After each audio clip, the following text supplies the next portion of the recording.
lo he tratado de aplicar a la pediatría básica, general. Sobre todo una pregunta que hacen las mamás. Las mamás, cuando su niño tiene alguna infección, algún cuadro respiratorio, alguna diarrea o una infección urinaria, se quedan sorprendidas, ¿no? Sobre todo cuando son madres primerizas. Entonces, tiene mucho temor de que esto vuelva a ocurrir. Y la pregunta que siempre hacen es de si el niño tiene baja las defensas. Entonces, eso les van a preguntar, probablemente alguna mamá les toque y les diga, mi hijo tiene baja su defensa, se enferma cada rato. Entonces, eso es lo que he querido ver en el Nelson, en el texto que tienen ustedes en la bibliografía, en el capítulo de inmunología. En la introducción se habla de lo que vamos a comentar hoy día, que básicamente es cómo hacer una aproximación diagnóstica o una sospecha si un niñito puede no ser inmunodeficiente, algo básico. Frente a esa pregunta de los padres de familia, es importante saber contestarla, ¿verdad? Porque si fueras, o sea, sí existe la inmunodeficiencia primaria y puede pasar desapercibida. Entonces, es importante que nosotros aprendamos a reconocerla, a investigarla y en esos casos especiales proponerles el tratamiento complejo, ¿no? Que significa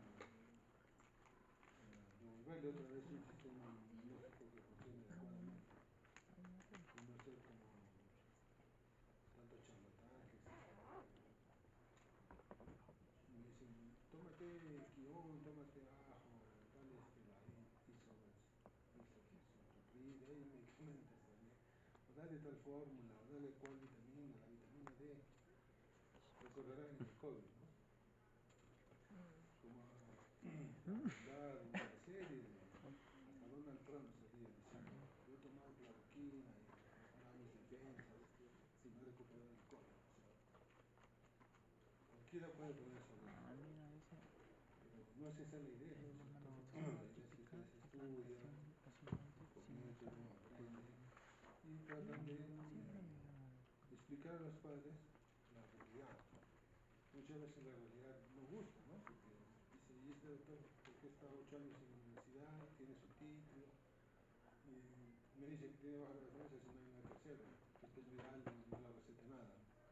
¿Por qué no le recetas? Estudió tantos años en una vitamina, algo que le suba la defensa, ¿no? Entonces, sí existen las inmunodeficiencias, pero hay que saber diagnosticarlas y hay que saber explicar también a los padres, ¿no es cierto? Cómo es la realidad, aunque no les guste. Quedamos sospechar entonces, debemos reconocer, ustedes de hecho ya han hecho un curso, supongo, de inmunología, saben cómo es, qué complejo es. Entonces hay que sospechar de que puede haber un defecto inmunitario primario, de lo que vamos a hablar, porque también hay inmunodepresión secundaria, ¿verdad? O sea, nuestro sistema inmunológico puede ser deprimido por una serie de causas, ¿no? Causas infecciosas, por ejemplo, ¿alguien sabe qué agente puede causar inmunodepresión? ¿Algún agente infeccioso? VIH. El VIH, ¿qué más? Citomegalovírus, ¿qué más? Hay, ¿no es cierto?, una serie de agentes infecciosos que pueden causar una inmunodepresión secundaria. También hay agentes químicos. Nosotros también en las diversas especialidades de la medicina se recetan una serie de medicamentos en las diversas especialidades, también en pediatría, que sí pueden causar una inmunodepresión secundaria, ¿no? Por ejemplo, ¿alguien sabe algún medicamento que causa una inmunodepresión secundaria? La clindamicina. En voz alta, levanten la mano uno por uno para que pueda escuchar. La clindamicina era la que Adelante. te causaba una Los corticoides, excelente. Los corticosteroides, que se dan para una serie de procesos en pediatría, síndromes nefróticos, síndromes asmáticos, cuadros autoinmunes, reumatológicos, se utiliza incluso en la tuberculosis, ¿no? Multisistémica, se utiliza corticoides de larga data y eso causa una inmunosupresión secundaria. y hay que saber destetar de manera progresiva el corticoide para no suprimirse esto. Y también factores nutricionales, ¿no? Un ejemplo, consumir un banano, un cachorro, es un paciente con una nutrición secundaria. Entonces, lo que vamos a hablar aquí es cuándo sospechar una inmunodeficiencia primaria. Una manifestación típica es la infección recidivante sinusal o pulmonar. O sea, estamos hablando de una rinosinusitis moderada severa o una neumonía moderada severa o complicada, ¿no? Y más de 2 episodios al año. Normalmente los niños tienen infecciones respiratorias, ¿no? Un niño bien alimentado, sin medicaciones, vacunado, tiene lo normal es tener unas 6 aproximadamente, hasta 8 infecciones respiratorias al año. Y en países del tercer mundo es común, no así normal, pero es frecuente, se observa, ¿no? En realidad, de 2 a 3 episodios de diarrea al año. Pero estamos hablando de infecciones respiratorias agudas tipo rinofaringitis, ¿no? Resfríos. Normalmente ustedes deben saber cuánto dura un resfrío. ¿Cuánto dura un resfrío? De 3 a 7 días. 7 días, ¿no? Sin miedo, entra el man, se pone de pie, El dice mío su nombre todavía putata. y habla en voz alta. Estancias. Aproximadamente. Obviamente no hay un tiempo exacto, ¿no? No pretendo que me digan esa respuesta. Díganme de tantos a tantos días aproximadamente. A ustedes han dado resfríos en su vida varias veces, supongo, ¿no? ¿Cuánto dura normalmente un resfrío? Aunque sea Google, inténtelo en Google. ¿Nadie? ¿Cuánto dura un resfriado? Un resfriado común, De 10 a 5 o 14 7 días. días, ¿no? Normalmente. ¿Cuánto? 5 o 7 días. Normalmente es así. Sí, 10 a Puede que 14. haya un poquito de fiebre en 1 o 2 días quizás. Y en 5 o 7 días desaparece. No debería prolongarse más, ¿no? Entonces una pregunta que pueden ustedes realizar hacia los padres es, cuando su niño está con moco, con gripe, con tos, ¿cuántos días le dura el cuadro, el proceso? Por definición, una sinusitis es un cuadro con síntomas respiratorios altos, diarrea, dolor de cabeza, fiebre, tos, por más de 10 días. Eso es una sinusitis aguda. Entonces estamos hablando de un niño que tiene más de 2 o 3 sinusitis comprobadas al año, o más de 2 neumonías al año. Porque normalmente nosotros tenemos resfríos, y eso es común en cualquier parte del mundo, y también hay diarreas, ¿no? Que igual es después de 5 días. Pero si la diarrea es más allá de 10 o 14 días, persistente, crónica, hay que pensar en algo más. No decir simplemente, Señor, estamos en un país subdesarrollado, nuestro sistema sanitario no es adecuado, quizás usted no cuente con agua potable, con desagüe, de repente por eso es que tiene sus diarreas a cada rato. Pero pregunten cómo es la evolución de la diarrea. Si efectivamente es una diarrea aguda y viral que pasa en 3 o 5 días o es algo más.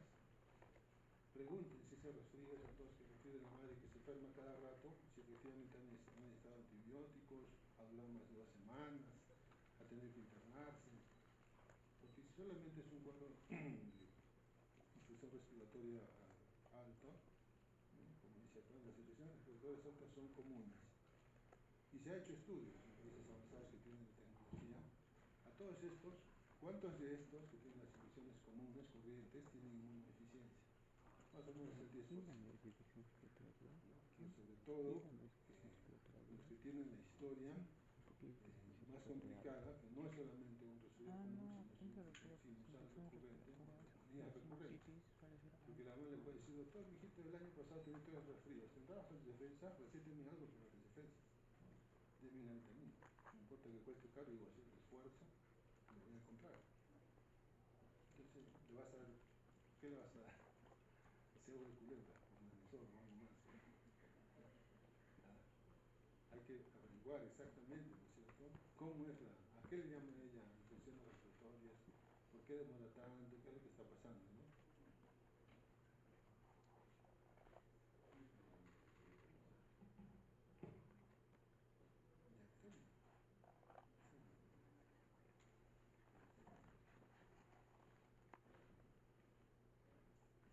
Ok, entonces eso, ¿ya? Infecciones respiratorias severas, repetitivas, sin neumonías, repetitivas, o, por ejemplo, no crece adecuadamente, ¿no es cierto? Hay un retraso en el crecimiento. Para eso es parte de la evaluación de pediatría, siempre en todo niño, menor de 3 años, medir la cabeza, el periodo triocefálico, medir la talla, su estatura y medir el peso. Comparar lo que se ha obtenido con las curvas, con los estándares de la OMS, y de acuerdo a eso hacer su evaluación. Entonces, si la madre le dice, mi niño ha tenido 2 neumonías el año pasado, ustedes hacen la evaluación y resulta que tiene una talla en -3 de desviaciones estándar y un peso en -3 de desviación estándar de la media. Este niño tiene algo más. En este caso sí vale la pena hacer todos los esfuerzos posibles, ¿no? Hay colegas que buscando inmunodeficiencia han hecho contacto con colegas norteamericanos, países avanzados, y han hecho estudio genético, que aquí no es fácil hacer un estudio genético. Y han llegado a saber cuál es la inmunodeficiencia primaria específica que está afectando a este niño. Pero depende, ¿qué es lo que estás evaluando, no es cierto? Otra manifestación son múltiples abscesos cutáneos o abscesos recurrentes, múltiples abscesos en el hígado, infecciones graves como neumonías complicadas, meningoencefalitis, osteomielitis y artritis séptica, que no es lo común. O infecciones crónicas por cándida, niños que están con onicomicosis, o cándida en la zona del pañal, o cándida en la boca, en la orofaringe, que le dan tratamiento con fluconazol y estatina, mejora y vuelve otra vez a reaparecer. Pasa un mes, 2 meses y otra vez reaparece. O sea, es algo crónico, recurrente. También por virus, ¿no? Y ya saben, por ejemplo, el neumocistis es un germen oportunista, eso ocurre en pacientes que sospechan inmunodeficiencia. Entonces, la inmunodeficiencia es real, no es frecuente, más o menos es 1 en cada 500 personas, y hay algunos signos, son las 10 señales de peligro de una institución internacional que estudia las inmunodeficiencias, y aquí las tienen, ¿no? Y esto por eso pregunta el examen. 4 o más infecciones de oídos al año. No es normal que un niño tenga 4 infecciones del oído medio. Entonces, cuando un niño está con tos, gripe, ¿no?, la madre le dice, se toca el oído, parece que le duele el oído, ustedes tienen que hacer la otoscopía. Y se tiene que evaluar la membrana timpánica, su transparencia, si está eritematosa, su movilidad, si está bombada, si detrás de la membrana timpánica hay un nivel hidroaéreo o hay un franco contenido purulento, o ya está perforada y sale otorrea a través del conducto auditivo externo. Ese tipo de otitis media. Si tiene 4 otitis media o más al año, piensa en inmunodeficiencia. Haz todos los estudios. Si tiene 2 o más infecciones de senos paranasales graves en un año, lo que les acabo de explicar, la sinusitis, no resfriados comunes, sino sinusitis, más de 10 días, fiebre, rinorrea, dolor de cabeza, compromiso en estado general. 2 meses o más de tratamiento con antibióticos con escaso efecto, por ejemplo, tiene una osteomielitis, le dan más de 2 meses de tratamiento y no hay mejoría. Entonces, ven que el antibiograma es sensible, el microorganismo es sensible al antibiótico, pero no ocurre la mejoría, ¿no? Entonces ahí también hay que sospechar que el sistema inmunológico no está funcionando de forma adecuada. Más de 2 neumonías en un año, dificultad para crecer, abscesos en órganos o abscesos cutáneos profundos y recurrentes, aftas persistentes en la boca o infecciones micóticas recurrentes, necesidad de recibir antibiótico intravenoso para eliminar las infecciones, pacientes que sufren de amigdalitis a repetición, no mejoran con la amoxicilina, necesitan internarse. recibe tratamiento endovenoso. Eso no es lo común. Lo común es que tú des la amoxicilina y se recupere. Dos infecciones profundas o más, incluida la septicemia y antecedentes familiares de inmunodeficiencia primaria. Es la asociación Jeffrey Madel, se lo pueden conseguir en internet. Se dice que hay más de 300 inmunodeficiencias primarias, todas tienen su base genética, después se necesita un estudio de exoma, ¿verdad? Y es útil clasificarlas en 5 categorías. La más frecuente es la, como ven en el gráfico, 51%, la inmunodeficiencia humoral. En segundo lugar está la inmunodeficiencia combinada, 20%. En tercer lugar, la inmunodeficiencia, estamos hablando del complemento, ¿verdad? No, perdón, los efectos fagocíticos, con 18%, 10% la inmunodeficiencia celular y el último, el 1%, deficiencia del complemento. Entonces, la más frecuente es la inmunodeficiencia de tipo humoral. Son las más comunes, alrededor del 50-55% de las inmunodeficiencias primarias. Y su manifestación, como repito, son enfermedades sinusales o pulmonares severas y recurrentes que empiezan durante el primer año de vida. Los primeros meses de vida pueden no manifestarse porque están protegidos por los anticuerpos maternos, ¿verdad? ¿Por dónde pasan los anticuerpos maternos al recién nacido lactante? ¿Perdón? La placenta dije, por la leche. Por la leche materna, ¿no? El parto por la placenta y con la lactancia materna pasan los anticuerpos. Algunas inmunodeficiencias no se detectan en los primeros meses de vida por esta protección y se manifiestan un poco más tarde. Entonces, para hacer el diagnóstico hay que medir las inmunoglobulinas, dentro de ellas la del tipo A, la IgG y la IgM, que deberían estar bajas. Y de acuerdo a cada una que esté baja, se clasifica o se pone el nombre y el apellido a la inmunodeficiencia. Y si las tres juntas son menos de 200 miligramos por decilitro, a esto se conoce como agamaglobulinemia. Y si está ligada al cromosoma X, es la agamaglobulinemia de Bruto. Defectos de los fagocitos, alrededor del 10 al 20%, infecciones crónicas del tejido celular subcutáneo, accesos recurrentes, linfadenitis, también puede haber accesos en el hígado, pulmón y vaso. Estos niños también pueden manifestar enfermedades bucales como gingivitis necrotizante, úlceras, abscesos dentales, celulitis faciales odontogénicas, cicatrización lenta de las heridas y también se manifiesta por una caída tardía del cordón umbilical. Normalmente el cordón umbilical después del parto, antes de las 2 semanas, debería momificarse y desprenderse.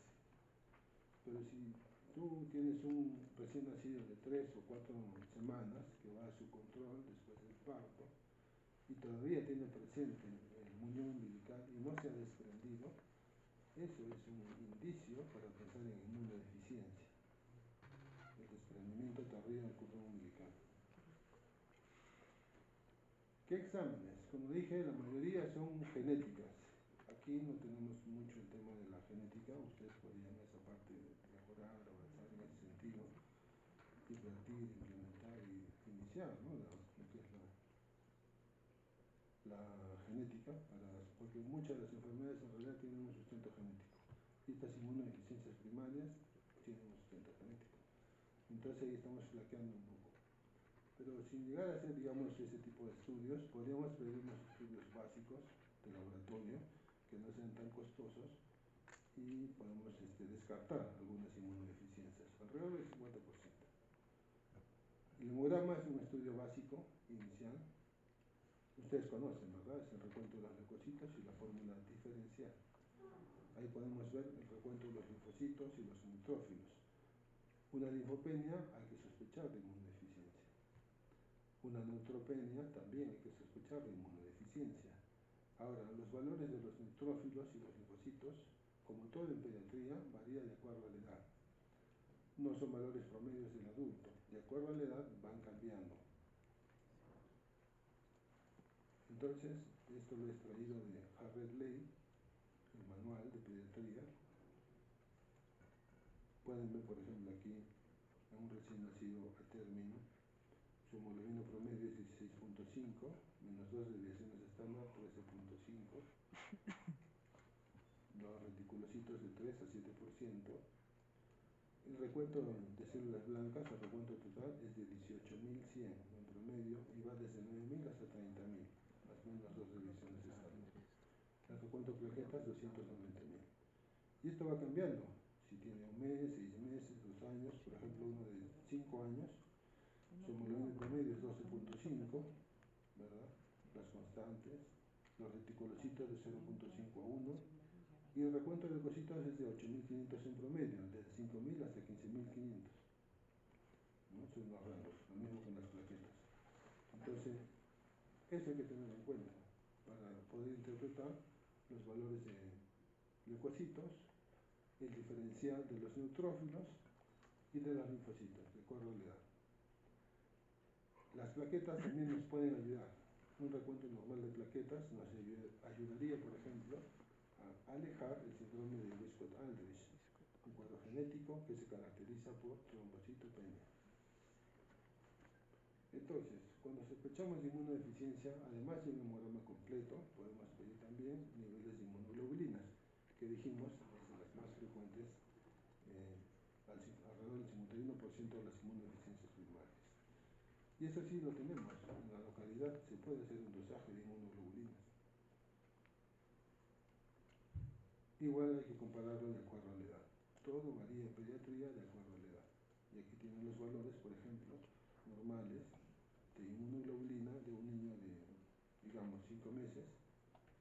Para la G va entre 196 a 558, la de tipo A 473, la M de 27 a 100. Y esto va cambiando según la edad. Si es un adolescente, por ejemplo, mayor de 10 años, también tiene sus rangos de valores normales de inmunoglobulina. Entonces, en pediatría no es un adulto, un organismo adulto reducido de tamaño. El niño no es un organismo adulto reducido de tamaño. El niño es un organismo de metamorfosis continua, transformación, crecimiento. Todo va cambiando. Todos sus índices, sus indicadores de sangre, hematológicos, peso, talla, los núcleos de dosificación, existe lo que se llama la edad ósea, ¿no? Estudios de rayos X que por cada edad del niño va cambiando los valores. Y con eso hay que hacer las comparaciones para poder interpretar. Entonces, por ejemplo, si ustedes tienen un recién nacido, les nace un recién nacido, les convulsiona, digamos, le miden el calcio, está bajo, tiene una facies particular, tiene los fallones auriculares de implantación baja, tiene un soplo cardíaco. Ustedes podrían pensar en una anomalía de DiGeorge. En la anomalía de DiGeorge hay ausencia a veces del timo, generalmente hay hipotrofia o ausencia del timo, el cual se encarga del metabolismo del calcio, ¿verdad? También está también incluido, y por eso se explicaría la hipocalcemia en las convulsiones. Pero este tema genético no solo va con el tema del timo, sino también con cardiopatía y problemas de la cara y paladar hendido. Y el diagnóstico es genético, hacer un exoma y demostrarlo. Pero clínicamente uno podría tener la sospecha, ¿verdad? Si nosotros clínicamente vemos que hay desprendimiento tardío del cordón umbilical, ya les dije más de 2 semanas, tienen leucocitosis y problemas recurrentes, podemos pensar en un defecto de la adhesión de los leucocitos, un defecto fagocítico primario. Si hay candidiasis persistente, retraso del crecimiento, neumonías, una inmunodeficiencia combinada grave, que es de más difícil diagnóstico, en este caso no hay, digamos, una...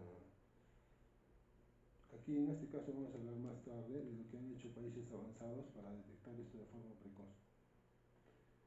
Si por ejemplo hay pérdidas sanguíneas, petequias, otorrea, eczema atópico, pensar en el síndrome de Wiskott-Aldrich, que ya dijimos se caracteriza por trombocitopenia, ¿verdad? En niños más grandes, como hemos visto en el caso en el Honorio Delgado, una niñita que frecuentemente se hospitaliza por neumonías, las cuales forman bulas, abscesos, y son por estafilococo, con neumatoceles, Además tiene problemas de hongos recurrentes, acropaquia. Se le hizo el diagnóstico del síndrome de Hipper-IgE. De acuerdo a la literatura, esta niñita se manifiesta y se le ha hecho el diagnóstico del síndrome de Hipper-IgE. Y así, ¿no? Esto está una serie de síntomas y signos que se caracteriza para poder sospechar cuál es la inmunodeficiencia primaria. Por ejemplo, si sospechamos del efecto de los granulocitos, generalmente se comienza temprano, están incluidas bacterias atípicas, por ejemplo la Serratia. Normalmente la Serratia no te causa enfermedad, pero si sospechas de un defecto fagocítico, pues no están siendo fagocitados, ¿no? La Serratia, el Staphylococcus, la Salmonella, las micobacterias. También hongos como Candida, Nocaria y Aspergillus. Entonces estos pacientes tienen abscesos frecuentes en piel o en tejido celular subcutáneo, linfadenitis, adenitis supurativa, gingivitis, úlceras necrotizantes en la boca, abscesos en el hígado, en el vaso u osteomielitis. Y también, como ya dijimos, la caída prolongada del cordón umbilical. Todo esto te hace sospechar del efecto de los granulocitos. Clínicamente uno podría hacer esta distinción, pero como digo, el diagnóstico definitivo es con estudio genético. Sin embargo, de acuerdo a los casos clínicos, así como existen los toxidromes, ¿verdad? Según la signología clínica uno puede sospechar más o menos cuál es el veneno que ha ingerido. Igual nosotros, según la clínica, más o menos podríamos sospechar cuál es la inmunodeficiencia primaria que está teniendo este paciente. Entonces, de acuerdo al caso clínico, hay que sospechar, ¿no?, a la infección que está presentando, a las manifestaciones clínicas, la inmunodeficiencia. Lo que hacemos básicamente es un hemograma completo con diferencial. Eso es básico. Podríamos pedir niveles de inmunoglobulinas, que también está al alcance, no es costoso. Y también la prueba del complemento 50 y la prueba para defectos del complemento y la prueba de la dihidrorodamina para pruebas de defecto fagocítico. Hasta ahí. Y también podemos pedir lo que es el VIH. Con eso ya hemos hecho, digamos, un estudio más o menos completo de lo que es inmunodeficiencia. Ya, si digamos con eso no hay nada positivo, ya hay que consultar en todo caso con un inmunólogo, que también existe esa especialidad, y ya considerar pruebas más avanzadas. Igual acá un algoritmo, siempre la historia clínica, una anamnesis adecuada, un examen físico adecuado, un hemograma completo, cultivos, hemocultivo, urocultivo, imágenes, radiografía de tórax, inmunoglobulinas. Se puede hacer también título de anticuerpos para difteria y tétanos. Cuando una persona es inmunodeficiente, tiene bajos los títulos de los anticuerpos para estas vacunas. Y el complemento 50. Esto es lo más básico. Con esto, digamos, detectamos alrededor del 50-60% de las inmunodeficiencias primarias. Si todo sale normal y no tenemos idea de cuál es la inmunodeficiencia, consultar con un inmunólogo y ya hay pruebas más avanzadas, ¿no es cierto? Pruebas más avanzadas que ya son de la subespecialidad.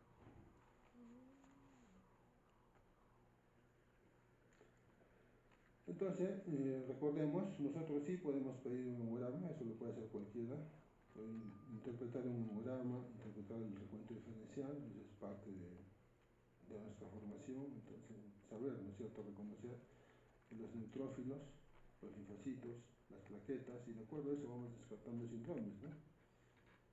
Las inmunoglobulinas, ¿verdad? Y la prueba de complemento también está a nuestro alcance, y también está a nuestro alcance la dihidrorodamina para descartar defectos fagocíticos. El estudio de complemento utiliza eritrocitos de cordero recubiertos con tisuero. Cuando se agrega el complemento hacia uno de los anticuerpos, se activa la vía clásica y ocurre la hemolización del eritrocito. Cuando hay ausencia de hemólisis, puede haber un defecto del complemento de alguno de los componentes. Si ya sospechamos eso, hay que llevarlo para estudios más específicos para ver específicamente cuál es el componente del complemento que está fallando. Entonces, pruebas de cribado para médico general, pediatra general, ¿no es cierto? Esto podemos hacer. Descartar concentraciones de las inmunoglobulinas, respuesta de los anticuerpos a las vacunas, un recuento de linfocitos, una radiografía de tórax, para ver el timo, ¿no es cierto? Hemos dicho que en la síndrome de T-George existe la ausencia del timo y eso se puede ver en una radiografía de tórax. Esto del TREC es una prueba genética que se utiliza en Estados Unidos para descartar inmunodeficiencia combinada grave. Clínicamente no hay forma de sospecharlo, pero se hace una especie de tamizaje. Y para deficiencia de los fagocitos, lo que hacemos es el análisis de estallido respiratorio o la hidrorrodamina y la actividad de complemento 50 para ver deficiencias del complemento. Ya después hay pruebas más avanzadas, ya por el especialista, por el inmunólogo. Entonces, desde el 2008 hay un programa de tamizaje en Estados Unidos. Aquí no existe ese programa de tamizaje, no tenemos la genética avanzada. Yo recuerdo que cuando era interno, residente, tampoco había tamizaje de lo que es hormonas. Y yo he conocido en mi internado pacientes cretinos, niños de 6 9 meses, con cretinismo clínico. ¿Saben qué es el cretinismo? ¿Alguien sabe? Dice que en sus tiempos no funcionó tamizaje metabólico. No es por tiroides. En el estudio primario descartable con el tamizaje de la transmisión. Hipotiroides no.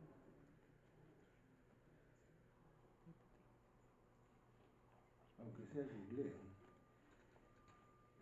Lea, ¿Qué es el cretinismo? tal vez que está poniendo la número que dice privado. Bueno, antes, como les dije, en mi internado yo he tenido la oportunidad de ver niños con cretinismo de 9 meses. Son pacientes que tienen ya manifestaciones severas y avanzadas por deficiencia de la hormona tiroidea.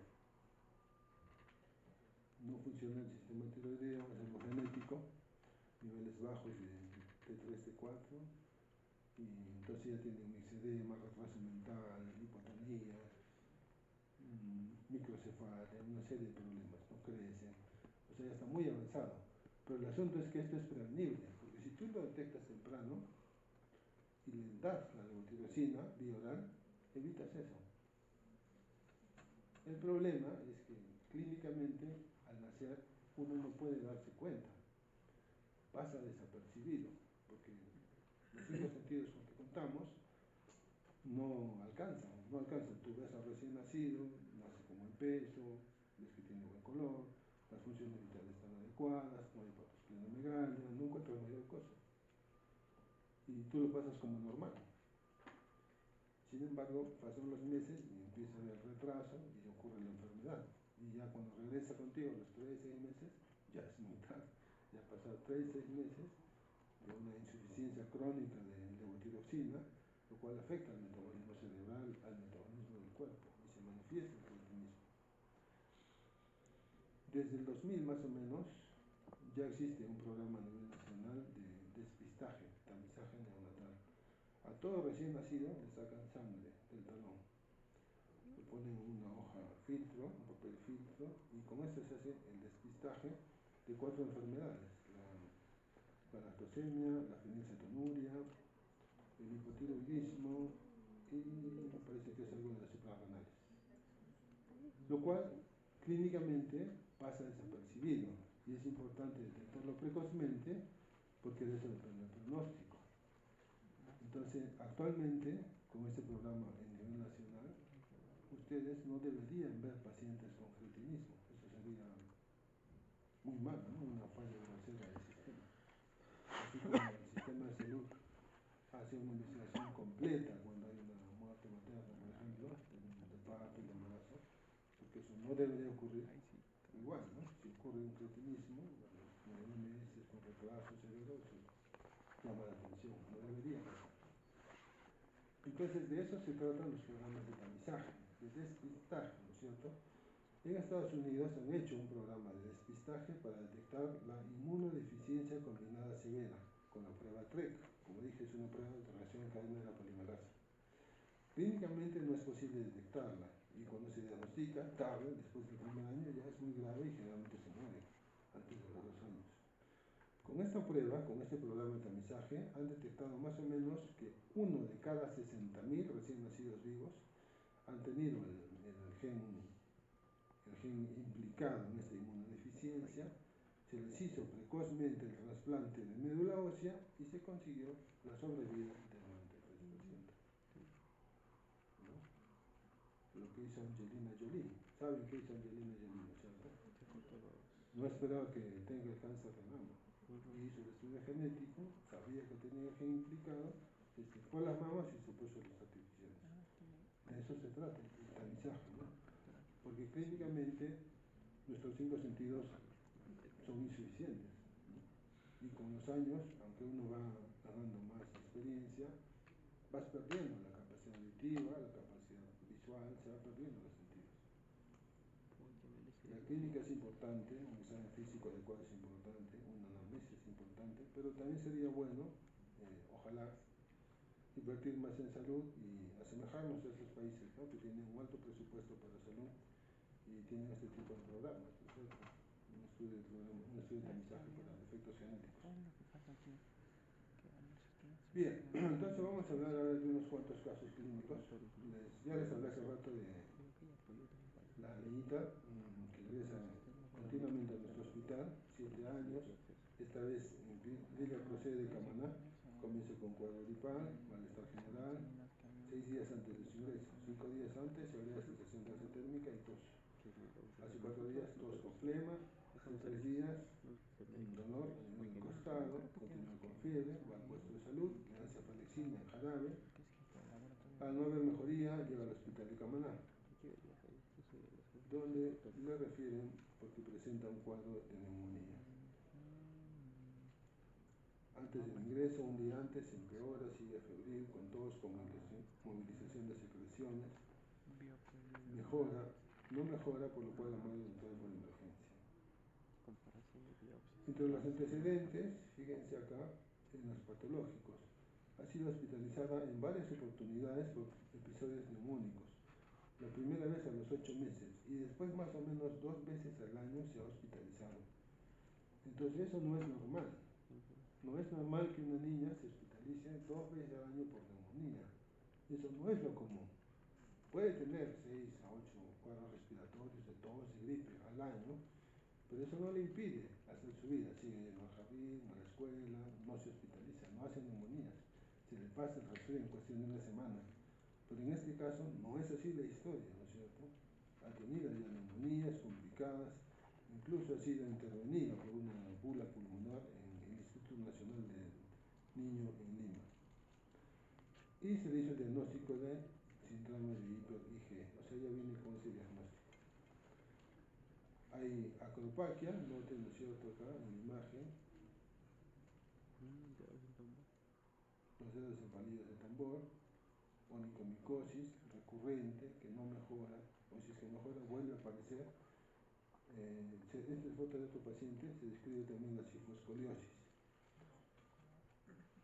Entonces, uñas onicomicóticas, acropaquia, en la parte de la piel, lesiones hipercrómicas por varios abscesos recurrentes que se hiperpigmentan después de la cicatrización, presencia de caries dentales, y esta es su radiografía de tórax. Aquí ustedes pueden observar silueta cardíaca, que es normal. Aquí en el parénquima pulmonar se nota un infiltrado algodonoso, redondeado, y aquí en el lado izquierdo notan las paredes delgadas de una imagen redondeada, cavitada, ¿no? Es una bula. Entonces es una neumonía complicada. Aquí también hay un compromiso algodonoso, mixto intersticial en la base izquierda, y el ángulo costofrénico está opaco porque hay un derrame pleural. Entonces es una neumonía complicada, ¿no es cierto? Con bulas, derrame. Y esta es la enésima neumonía por la cual es hospitalizada a sus 7 años de vida. Hay criterios para hacer el diagnóstico, ella cumplía casi con la mayoría. Tenía el IgE alto, 8 puntos, número de abscesos en pulmón, 2 puntos, neumonías a repetición, 4 puntos, infecciones graves por estafilococo, 4 puntos. Aquí se puede hacer el estudio genético. La niña no cuenta con recursos, ¿no? Porque habría que pedir un exoma, lo cual es costoso, según entiendo, pero ya con estos diagnósticos, con estos hallazgos clínicos, con este puntaje, se puede hacer un diagnóstico, ¿no? Está publicado por Greenbacher, es un score que está aceptado, y se puede hacer el diagnóstico de síndrome de hiper-IgE o síndrome de Hope. ¿Ustedes saben quién fue Hope? Sí, me ubico. ¿Quién es Hope? Nadie. El hombre de aquellos Se castigos. supone que es la Universidad Católica de Santa María. Nadie sabe quién fue Hope, aunque sea googlee quién fue Hope. Tú no dices que sabes, ¿por qué no dices? ¿Para qué va a dar? Estoy limpiando el teléfono. Al fondo, al comienzo y al fondo hay dos que están tres en un sueño profundo. ¿Qué? Hope. Ya te ha visto, ya. Job tiene su libro, ¿no es cierto?, en el Antiguo Testamento. Fue un hombre muy rico del Oriente Medio. Y Dios dijo, así muy verdad. Tenía hijos hermosos, hijas hermosas, un montón de ganado, un montón de propiedades, un montón de tierra, súper rico. Y entonces va Satanás donde Dios y le dice, pero Dios le pregunta, ¿dónde has estado? He estado dando vueltas por el mundo. ¿Qué te parece mi siervo Job? Es cumplidor de la ley, ¿verdad? Sí, pero porque todo se lo das. Tiene todo. No le hace falta nada. A ver, quítale, a ver si te va a bendecir. Y entonces Dios le dice, ok, te lo permito, pero no toques su vida. Y el diablo lo que hace es, primero le quita todo, le roban todos sus animales, le roban sus tierras, mata a todos sus hijos. Terrible. Queda completamente arruinado. ¿Y él qué dice? Job. Primero dice, así sea la voluntad de ¿Sabes? Dios. Así sea la voluntad de Dios. Él dice, Dios me lo dio, Dios me lo quitó. Bendito sea el nombre del Señor. Es decir, no maldice, porque él sigue con fe, ¿no es cierto? Pero luego, Satanás va otra vez donde Dios y le dice, ¿dónde has estado? Dando vueltas por la tierra. ¿Y qué te parece mi siervo Job? Has hecho lo que has querido y sigue bendiciendo. Y le dice, ok, pero no le has tocado su carne. Tócalo su carne y verás. Ok, pero respeta su vida.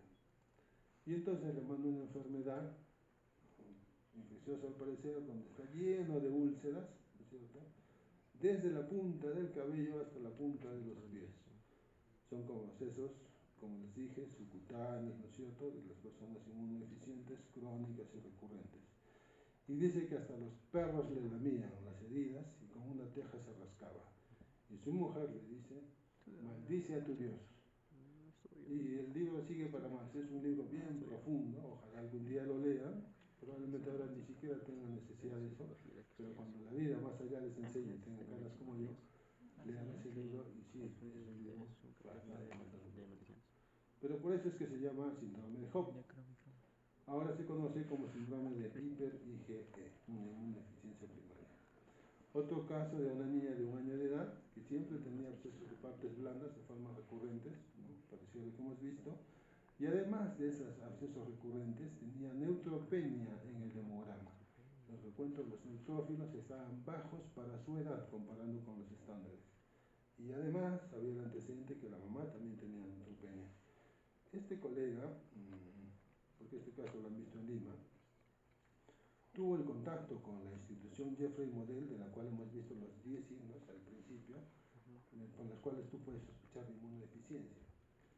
Y con esos contactos logró hacer un estudio genético, ¿no?, enviar la muestra a un laboratorio extranjero, ¿no es cierto? Este es el reporte del laboratorio, donde ellos encuentran identificado un gen, ¿no es cierto?, asociado con la inmunodeficiencia. Y hacen el diagnóstico de neutropenia cíclica, algo genético por el gen de la elastasa, el gen ELANE, que se manifiesta, ¿no es cierto?, por episodios recurrentes de neutropenia, ¿no?, abscesos subcutáneos frecuentes, etc. Y se hizo el diagnóstico de Diamond Blackman. Diamond Blackman.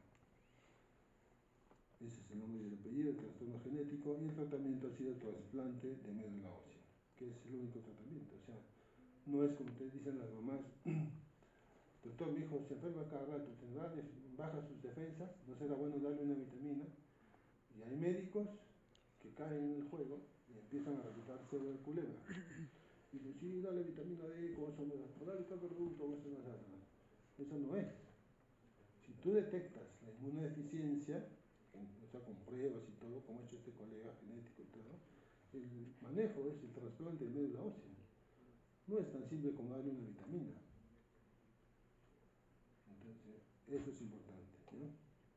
Otro caso clínico, un niño de 2 meses que llega a la unidad de cuidados intensivos porque ha presentado una convulsión prolongada y al final resultó que tenía hipocalcemia dentro de los estudios de la convulsión. Además tiene historia de diarrea crónica, falla de medro, es decir, su peso y su talla no están de acuerdo a la edad, y dermatitis recurrente por cándida.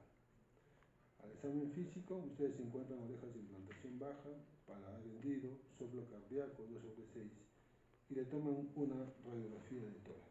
¿Cuál sería su presunción diagnóstica? De este caso ya lo hemos hablado hace rato. Si es que han prestado atención, ya pueden decirme de qué se trata. Una inmunodeficiencia primaria. ¿Cómo? Pero eso no es el tema en general. Di George, excelente. Di George, Es el síndrome de George. Han estado atentas, han estado atentas. Entonces aquí en la placa lo que se puede ver es la ausencia del timo. Normalmente el timo está en el mediastino superior y tiene 2 lóbulos. Un lóbulo derecho que se posa sobre la silueta cardíaca y un lóbulo izquierdo que se posa también sobre la silueta cardíaca. En este caso no está, está ausente. Eso, en la historia clínica te hace el diagnóstico. Si la mamá tiene los medios, uno tiene los contactos, podría hacer el diagnóstico genético enviando la muestra.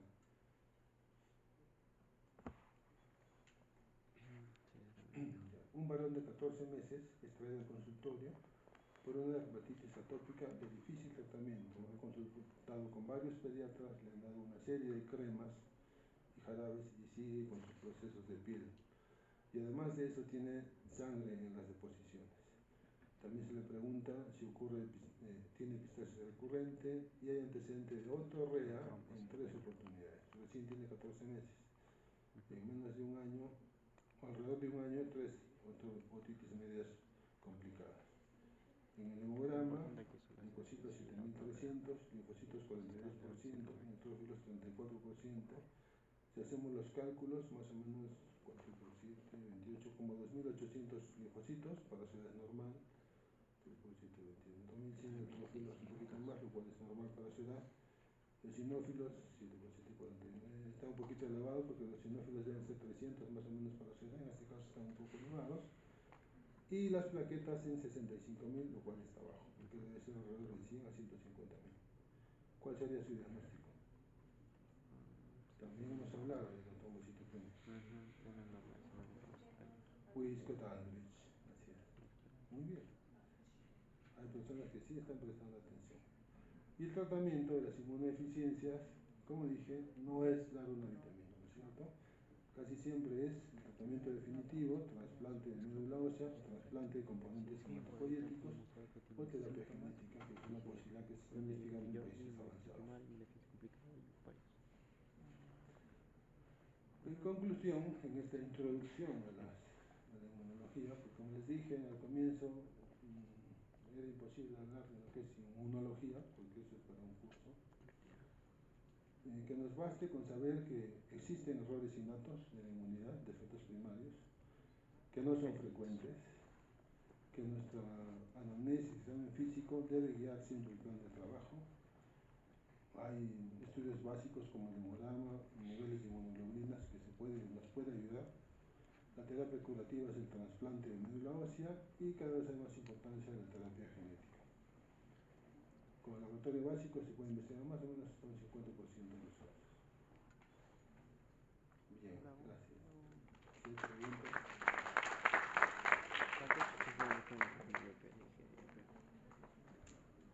Entonces, jóvenes, el examen más o menos va a ser así. Las preguntas que me pidan a mí, yo voy a enviar casos clínicos similares a lo que hemos hablado. Y eso, no va a ser comentario, pregunta, Sí, aporte. además de cuadros y compañías, sí hicimos introducción de eso.